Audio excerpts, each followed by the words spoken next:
Hello guys welcome to our channel Nepal online स्कुलमा तपाईँहरूलाई स्वागत छ है। प्रिभियस भिडियोजमा हामीले कहाँसम्म पढेका थियौँ भन्दाखेरि चाहिँ इभोल्युसन अफ हर्ससम्मको बारेमा पढिरहेका थियौँ है। अब हामी के पढिरहेका थियौँ? अर्ग्यानिक इभोल्युसनको बारेको कन्सेप्ट अफ अर्ग्यानिक इभोल्युसनको बारेमा हामी पढिरहेका थियौँ है। र तपाईँहरूलाई कुनै डाउट्स कुनै कन्फ्युजन छ प्रिभियस भिडियोहरूबाट है, र तपाईँ कोही नयाँ हुनुहुन्छ भने प्लिज अगाडिको भिडियो हेरेर मात्रै यो भिडियोहरू हेर्न थाल्नु होला है, नत्र भने अलिकति अनक्लियर जस्तो हुनसक्छ, नबुझेको हुनसक्छ। यदि पढ्दाखेरि अन्डरस्ट्यान्डिङ अलिकति भएन भने, बुझिएन भने पनि प्लिज तर दिएको नम्बरमा कलै गरेर भन्नुहोस् है, म एकदम क्लियरली सक्दो तपाईँहरूलाई बेस्ट तरिकाले बुझाउने ट्राई गर्नेछु है त। र अब यति भन्दै हामी कुरा गरौँ इभिडेन्स अफ इम्ब्रियोलोजीको कुरा गरौँ है।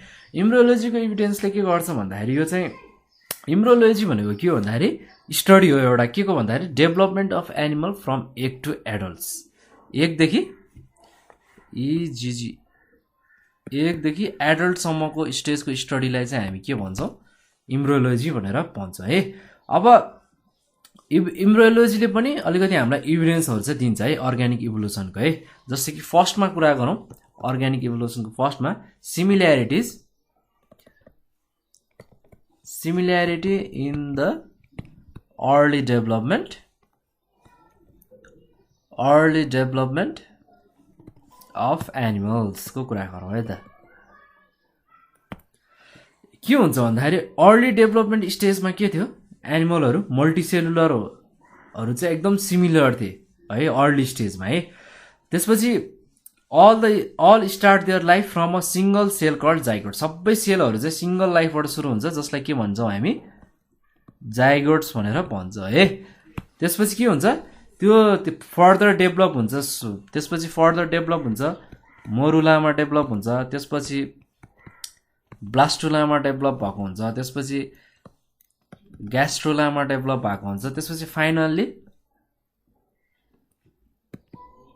त्यो चाहिँ थ्री जर्मिनियल लेयर हुन्छ है। जर्मिनल लेयर भन्छ, हामीलाई थाहा छ होला नि है, हामीले जुनियर लेभलमा नि यो अलिकति हेरिसकेका छौँ। जस्तै कि त्यसलाई के भनिन्छ भन्दाखेरि इक्टोडम भनिएको हुन्छ, त्यसै गरी मेसोडम भनिएको हुन्छ, र त्यसलाई अर्को हामी के भन्छौँ? इन्डोडम भनेर भनेको हुन्छ है। बुझ्नुभयो नि है। सुरुमा के हुने भयो? एग हुने भयो, त्यसपछि जाइगोट्स फर्म हुने भयो होइन, त्यसपछि के हुने भयो? मोरुला हुने भयो, त्यसपछि के हुने भयो? ब्लास्टुला हुने भयो, त्यसै गरी थर्डमा के हुने भयो? ग्यास्ट्रुला हुने भयो, त्यसपछि फर्मेसन हुने भयो थ्री लेयरको है। Formation of three germ layer भनेर भन्न सक्छौँ है। हो यो हुने भयो है। त्यसपछि थ्री जर्मिन लेयरले के गर्छ? Give rises to various organs or part in the animal. सबै यो थ्री जर्मिनल लेयरहरूले चाहिँ अर्गेनहरू, भेरियस अर्गेन पार्ट्सहरू चाहिँ एनिमलको डेभलप गर्ने काम गर्छ है। Latter the development in different groups diverse. त्यसपछि डिफ्रेन्ट ग्रुपमा के भयो? त्यो डेभलपमेन्ट डाइभर्स हुँदै गयो है। त्यसपछि the nearer the relation in adult greater is the similarities in their development है। तिनीहरूको रिलेसनसिपमा चाहिँ के भयो भन्दाखेरि चाहिँ सिमिल्यारिटिजहरू चाहिँ तिनीहरूको डेभलपमेन्ट फेजमा चाहिँ देखिँदै गयो है, एडल्ट फेजमा गएपछि। ओके, अर्को पोइन्टमा रहेको छ सिमिल्यारिटिज इन भर्टिब्रेट्स इम्ब्रोसको कुरा गरौँ है। अब the embryos of various vertebrates are similar है। The embryos of fish, frog, tortoise, pigeons, rabbits and man appear to be all alike in appearance and it's even difficult to distinguish them during the early stage of development। के भनिन्छ भन्दाखेरि अब भर्टिब्रेट्स इम्ब्रोहरूको सिमिल्यारिटिजको कुरा गर्नु पर्दाखेरि इम्ब्रोहरू के हुने भयो? भेरियस भर्टिब्रेट्सको चाहिँ सिमिलर छन् रे है। तर फिसको, फ्रगको, टोर्टाइजको, पिजनको, जस्तो इभन म्यानको चाहिँ के हुन्छ अरे भन्दाखेरि alike in appearance and it is even difficult to distinguish them during their early stage.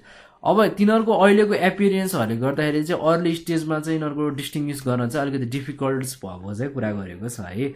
More over the development of different organ like kidney, hearts, arteries etcetera in vertebrates embryos follows the same basic plan. अब तिनीहरूलाई distinguish गर्न त अप्ठ्यारो भए तापनि भर्टिब्रेट्स कोलमहरू जस्तै कि body पार्ट्सहरू जति पनि छ नि लगभग किडनी हार्ट्सहरू आर्टरिजहरू तिनीहरूको चाहिँ भर्टिब्रेट्स इम्ब्रोहरूको चाहिँ के छ भन्दाखेरि बेसिक प्लानहरू छ क्या सेम प्लानहरू चाहिँ फलो गरेको छ भन्ने कुरा चाहिँ आउँछ है त्यही भएर चाहिँ यो चाहिँ सिमिल्यारिटिज आएको है in the embryo of vertebrates indicates their common ancestor त्यो भएर चाहिँ यो भर्टिब्रेट्सहरूले चाहिँ कमन एन्सेस्टर चाहिँ हुनसक्छ है भन्ने कुराको चाहिँ हामीलाई सङ्केत दिएको छ है हामीले तपाईँहरूले बुकबाट इभिडेन्स फ्रम इम्ब्रोलोजीको फिगरहरू हेर्नु होला है अब अर्को थर्डमा रहेको छ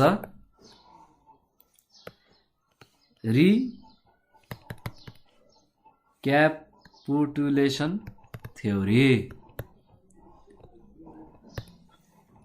यसलाई के पनि भनिन्छ भन्दाखेरि बायोजेनेटिक ल पनि भनिन्छ है यो थ्योरीलाई अब यो थ्योरीलाई चाहिँ कसले प्रपोज गरिएको थियो भन्दाखेरि चाहिँ कसले गरेको थियो भन्दाखेरि इर्नेस्ट हेकल भन्ने साइन्टिस्टले चाहिँ गरेको हो है अब according to the Ernest Haeckel's recapitulatory theory every organism during its evolution सबै अर्गानिजम यसको इभोल्युसनको पिरियडमा है repeats the evolutionary history of its races सबै अर्गानिजमको डेभलपमेन्टमा उसले के गर्छ अरे भन्दाखेरि उसको इभोल्युसनरी हिस्ट्रीको रेसेसहरू चाहिँ उसले रिपिट गर्छ अरे है डेभलपमेन्ट हुँदाखेरि सबै अर्गानिजमको एउटा कुनै अर्ग्यानहरू बडी पार्ट्सहरू जब डेभलप हुन्छ नि होइन उसले चाहिँ आफ्नो हिस्ट्री चाहिँ एकचोटि इभोल्युसनरी हिस्ट्रीहरू चाहिँ रिपिट गर्छ अरे when the embryo of various vertebrates compares it becomes evidence that the embryo of higher groups resemble the adult of lower group है जस्तै कि एक्जाम्पलको लागि के भन्नु खोजेको हो भन्दाखेरि ट्याडपोल लार्भा अफ फ्रग है अब यो फ्रगको डेभलपमेन्टमा के हुन्छ भन्दाखेरि a fish like tailed larva tadpole है इज फर्मड होइन त्यसपछि के हुन्छ भन्दाखेरि it swims with the tails and respire by gills अब यसले के गर्छ स्विम गर्छ पुच्छरले होइन तर यसले गिल्सबाट चाहिँ रेस्पायर गर्छ है त्यसै गरी tadpole larva resembles and adult fish त्यसपछि यसले के गर्छ इन्डिकेट्स गर्छ भन्दाखेरि that frog has been evolved from the fish like ancestor अब त्यो लार्भा फ्रग हुँदाखेरि चाहिँ सुरुको स्टेजमा आयो त्यसपछि डेभलपमेन्ट हुँदै जाँदाखेरि के भयो ट्याडपोलले के गर्छ भन्दाखेरि पुच्छरले आफ्नो के गर्ने भयो स्विम गर्ने भयो त्यो लार्भाहरूले होइन त्यसपछि गिल्सबाट रेस्पायर गर्ने भयो हो त्यसपछि त्यो ट्याडपोल लार्भा के हुन्छ एडल्ट फिस हो नि त होइन रिसेम्बल्स एन्ड एडल्ट फिस जब त्यो एडल्ट फिसको स्टेजमा पुग्छ यसले के गर्छ फ्रगको एउटा एडल्ट फेजमा गइसकेपछि उसको एन्सेस्टर चाहिँ माछा हुन सक्ने भन्ने प्रुफ दिन्छ क्या है त्यसै गरी अरू पनि छ है त्यही भएर हाम्रो हेकल्ड ब्रिफले चाहिँ के भन्यो भन्दाखेरि Haeckel believe that the ontology ontogeny भनेको के हो भन्दाखेरि developmental history of an individual है त्यसलाई चाहिँ के भन्यो भन्दाखेरि रिक्यापुलेटर्स इट्स फाइलोजेन्स जसलाई के भनिन्छ एन्सेस्ट्रल हिस्ट्री भनिन्छ है फाइलोजेनीलाई एन्सेस्ट्रल हिस्ट्री भनिन्छ है in other word an organism repeats its ancestral history during its development है अर्गानिजमले के गर्ने भयो भन्दाखेरि ओभरअल कुरा भन्न खोजेको कुरा के हो भन्दाखेरि चाहिँ एन्सेस्ट्रल हिस्ट्री चाहिँ रिपिट गर्छ है आफ्नो बडी पार्ट्सहरूको अर्गानिजमको डेभलपमेन्टको फेजमा चाहिँ हरेक इन्डिभिजुअल अर्गानिजमले चाहिँ आफ्नो प्रिभियस स्टेजको डेभलपमेन्ट चाहिँ रिपिट गरी देखाउन खोजिरहेको हुन्छ भन्ने कुरा चाहिँ यो भन्न खोजेको हो है र अर्को हामी अर्को पोइन्टको कुरा गरौँ फोर्थमा evidence from biochemistry and सिरियोलोजी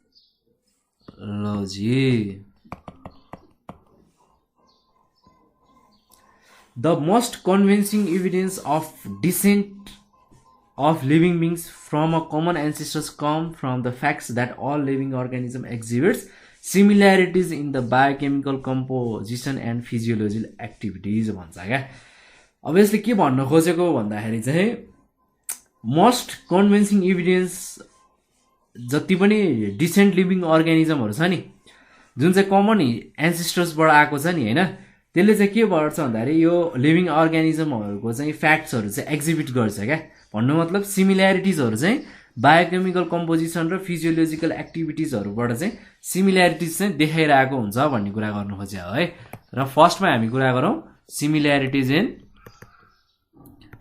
similarity in the chemical composition. Guys बुझिरहेछ नि है? केही बुझेको छैन भने प्लिज भन्नुहोस् है।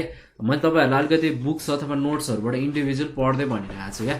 किन भन्दाखेरि सर्ट क्वेसनहरू गर्दाखेरि सुन्दै पढ्दै गऱ्यो भने चाहिँ सर्ट क्वेसनहरू गर्दाखेरि जस्तो कि मैले कुनै बारेमा एक्सप्लेन सिक्दै गरेँ भने के हुन्छ, सर्ट क्वेसन सल्भ गर्नलाई चाहिँ अलिकति समस्या भएको चाहिँ हामीलाई स्टुडेन्टहरूले भन्नुभयो क्या। त्यो भएर चाहिँ मैले अलिकति बुकहरू पढ्दै होइन, अनि अलिकति बुकहरू पढ्दाखेरि चाहिँ उनीहरूलाई पढ्नभन्दा चाहिँ भोइसहरू सुन्दाखेरि चाहिँ अलिकति पढ्दाखेरि चाहिँ अलिकति इन्ट्रेस्टिङ लाग्ने भएको भएर चाहिँ होइन, कोही स्टुडेन्टको रिभ्यूको आधारमा चाहिँ मैले यसरी भिडियो बनाइरहेको हो होइन। उहाँहरूलाई चाहिँ चट्ट बुक पढ्दै होइन, सर्ट क्वेसनहरू पनि मिस भएन, अन्डरस्ट्यान्डिङको सबै कुराहरू भयो होइन, ओभरअल सबै इन्फर्मेसन पाउने भएको भएर चाहिँ मैले बुकहरू पढ्दै भनिरहेको है। रिजन यो है मैले बुक पढिरहेको। तपाईँहरूलाई के बुक पढेर बुक पढ्ने हो भने त मै पढिहाल्थेँ नि भन्ने लाग्ला होइन, अलिकति नबुझेको भइरहेको छ जस्तो पनि लाग्ला है। त्यस्तो लागेको छ भने प्लिज भन्नुहोस्, कमेन्ट भन्दा नि बेटर चाहिँ तपाईँ कल गर्नुहोस् होइन। कुन टपिकमा स्पेसल्ली भिडियो चाहिएको छ भने पनि भन्नुहोस् कल गरेर होइन, म तपाईँहरूलाई त्यही अनुसार भिडियो बनाइदिँदै नै छु होइन। अब यो अलिकति कहिलेकाहीँ अल्छी पनि लाग्छ, अलिकति ब्रेक लिँदै होइन, बिस्तारै कन्टिन्युसली रेगुलरली। अब continuous way of progression of life भनेर त हामीले पढ्यौँ नि यही च्याप्टरबाट होइन। अब हामीले पढ्दाखेरि पनि कन्टिन्युसली पढ्ने, थोरै पढ्ने बरु होइन, थोरै पढ्ने, कति सकिन्छ त्यति पढ्ने, आधी घन्टा 1 घन्टा, सुरुमा 15 मिनट 20 मिनट, आधी घन्टा 1 घन्टा दिने होइन। बिस्तारै अलिकति लामो टाइम लिएर 1 विक होइन, 2 विक्स, लामो टाइम भन्नाले इयरै लगाउनु त भएन नि त, 1 वर्षमा त पढेरै भ्याउनु छ होइन। 1-1.5 हप्ता 2 हप्ता 3 हप्ता लगाएर बिस्तारै 1 घन्टा दिनको दिँदै बिस्तारै पढ्दै बिस्तारै बानी लाउँदै पढ्दै जाने हो क्या है। अनि सकिन्छ क्या पढ्नलाई। एकैचोटि झ्यापचुप्प भिडियो हेऱ्यो है, एक्जामको अघिल्लो दिन अलिकति हेऱ्यो, अलिकति गाह्रो हुन्छ पढ्दाखेरि, म नि बुझ्छु होइन। स्टुडेन्ट हो, अलिकति पढ्न अल्छी पनि लाग्छ, नलाग्ने होइन। र अब अल्छी त्यति नमानिकन होइन, थोरै दिने, अलिकति फ्रेस हुने, थोरै पढ्दै रेडी हुँदै गर्नुपर्छ एक्जामको लागि होइन। एक्जामको लागि, नलेजको लागि होइन। भोलि अब मेडिकल मात्रै छैन है, अरू फिल्डहरू पनि टन्नै राम्रो फ्याकल्टीहरू छ बायोलोजीको स्टुडेन्टहरूले जान सक्ने। जस्तै कि मेडिकल इन्ट्रान्स भनेर भन्छु, तर स्टुडेन्टहरूको बढी फोकस मेडिकल इन्ट्रान्स भएको भएर मात्र भनिरहेको हो। धेरै राम्रो सब्जेक्टहरू छ, मेडिकल फार्मेसीहरू, माइक्रोबायोलोजीहरू, केमिस्ट्रीहरू होइन, sorry chemistry like I mean फार्मेसीहरू है। यस्तो सबै धेरै राम्रो सब्जेक्टहरू धेरै छ क्या। जेनेटिक इन्जिनियरिङहरू छ होइन, धेरै राम्रो सब्जेक्टहरूमा हामीले छान्न सक्छौँ क्या। एमबिबिएसै पढ्नुपर्छ भन्ने छैन क्या बायोलोजी पढ्दैमा, धेरै राम्रो छ क्या फ्युचरमा। जस्तै कि ग्लोबल्ली नै एकदम मान्यता भएको सब्जेक्टहरू, एकदम धेरै सब्जेक्टहरू छ क्या।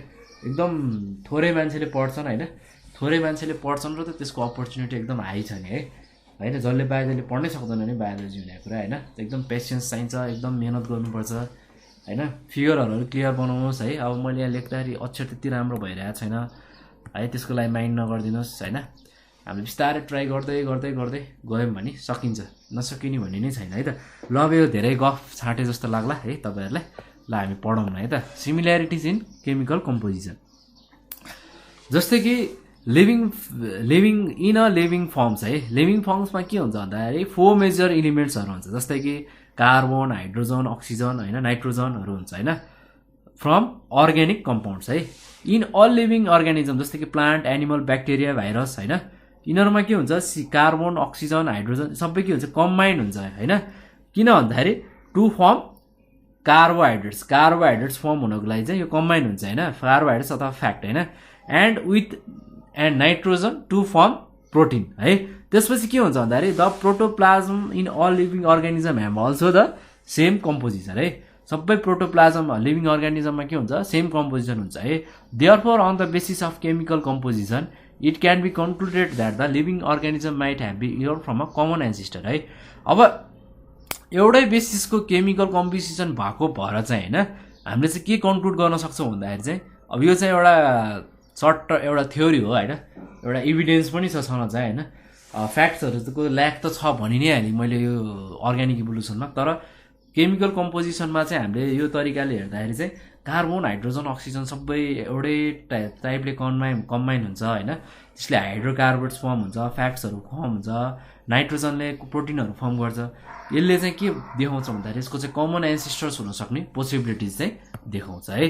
अर्को सेकेन्डमा कुरा गरौँ, जसलाई के भनिन्छ भन्दाखेरि प्रिसिपिटेसन टेस्ट भनेर भनिन्छ, जसलाई हामी सिरोलोजिकल टेस्ट पनि यो अलिकति अक्षरको मैले भनिहालेँ, सरी है, ह्यान्ड राइटिङ बुझ्नु होला। टेस्ट सेरोलोजिकल टेस्ट भनेर भनेको है। प्रिस्क्रिप्सन टेस्ट भनेको के भन्दाखेरि they are use to determine and confirm the natural relationship due to the similarities of blood protein. यसले के गर्छ यो प्रिस्क्रिप्सन टेस्टले भन्दाखेरि यसले चाहिँ नेचुरल रिलेसनसिप भएको चाहिँ सिमिल्यारिटिज देखाउँछ के को कारणले भन्दाखेरि ब्लड प्रोटिन्सहरूको कारणले है। अर्को भनेको the degree of similarities between the plasma proteins of various animal can be tested by the antigen अथवा एन्टिबडी टेक्निक्सले गर्दाखेरि पनि यो चाहिँ सिमिल्यारिटिज भएको कुरा आउँछ है। जस्तै कि ह्युमन सेक्रियम छ नि, जस्तै कि त्यसलाई एन्टिजिन भनिन्छ नि होइन। When human serum antigen is injected in rabbit अथवा पिङ्जुन पिग अथवा antibodies are produced in the rabbit body, त्यो हाल्दाखेरि चाहिँ एन्टिबडिजको काम गर्छ अरे ऱ्याबिटहरूलाई है। त्यसै गरी this antibodies are obtained from rabbits and allowed it to clot है। त्यसै गरी हाम्रो एन्टिबडिजहरू चाहिँ ऱ्याबिटबाट लिइन्छ र त्यसले चाहिँ क्लटहरूमा चाहिँ एकदम मद्दत गर्छ है। सिएलओटी बुझ्नुहुन्छ होला नि यो भने है। Okay, these antibodies reacts with the human antigen है। यसले चाहिँ के गर्छ एन्टिबडिजको रूपमा चाहिँ ह्युमन एन्टिजिनमा चाहिँ रियाक्ट गर्छ है। Even the very diluted sample of serum when mixed with other serum causes its precipitation है। यो भन्न खोजेको के भन्दाखेरि चाहिँ even the very diluted sample of serum when mixed with other sampler, यसले चाहिँ के गर्ने भयो भन्दाखेरि प्रिस्क्रिप्सन चाहिँ कज गर्न सक्ने छ भन्ने कुरा चाहिँ गर्नु खोजेको है। The relative degree of prescription of serum from one group of animal will give idea about the closeness between them है। त्यसले के गर्छ त्यो रिलेसनल डिग्रीले चाहिँ भन्दा चाहिँ यिनीहरू बिचमा चाहिँ क्लोजनेस भएको चाहिँ रिलेसन छ है भन्ने को कुराहरू चाहिँ गर्न खोजेको हो है। अब हामी थर्ड पोइन्टमा कुरा गरौँ, इन्जाइम एन्ड हर्मोन्सको कुरा गरौँ है। Enzymes and hormones. अब लार्ज ग्रुप अफ एनिमलमा के हुन्छ भन्दाखेरि they are identical enzymes and hormones है। एभाइलेबल त हुन्छ, इन्जाइम नि हुन्छ लार्ज ग्रुप अफ एनिमलमा त होइन, हर्मोन्स हुन्छ होइन। त्यसै गरी सजेस्टिङ अर्ग्यानिक इभोल्युसन हुन्छ, सबै कुरा हुन्छ नि है। त्यसै गरी several enzymes are found in digestive tract and common in variety of animal.